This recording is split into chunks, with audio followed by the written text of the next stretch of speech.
মা মা দেখো এইগুলো আমি কিনে এসেছি, এই মিনি পালা। আরে মা কি হয়েছে? আরে রাজু আমাদের ওইগুলো রান্না করতে বলবে। আরে মা কি হয়েছে, দরজা বন্ধ করে দিলে কেন?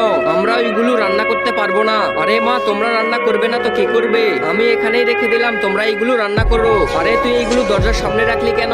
আরে মা পিছনের দরজা দিয়ে চলো। দেখলি তোরে বললাম না রাজু এইগুলো আমাদেরকেই রান্না করতে বলবে। আরে মা তাতে কি হয়েছে, চলো আমরাই রান্না করে ফেলি। বন্ধুরা দেখতেই তো পেলে রাজু এই চাইনিজ ফলগুলো বাগান থেকে পেরে নিয়ে এসেছে, কিন্তু এইগুলো রান্না করতে আমার একটুও ভালো লাগে না। কি আর করার, আমি ছাড়া এইগুলো কেউ ভালো রান্না করতে পারে না, তাই আজকে এইগুলো আমাকেই রান্না করতে হবে। কিন্তু এর আগে বন্ধুরা এটা তো দেখাবো, তার আগে চলো একটি ম্যাজিক দেখাই। প্রথমে তোমরা ডাবল ক্লিক করে লাইক করবা, তারপর চ্যানেলটা সাবস্ক্রাইব করে দিবা, তারপর রিমিক্স অপশন ক্লিক করে ইউজ দি সাউন্ডে ক্লিক করবা, তারপর দেখো ম্যাজিক। দেরি না করে তুমিও করে ফেলো। আরে মা আমাদের ঘরে চোর ঢুকেছে, যাও তো দেখে আসো। আরে কি বলিস? আরে দরজা তো খুলতেছে না। মা দেখার আগে সবগুলো নিয়ে চলে যায়। এই রাজু দাঁড়া, তুই এইগুলো নিয়ে যাচ্ছিস কেন? বন্ধুরা ভিডিওটি কেমন লেগেছে কমেন্ট করতে ভুলবেন না।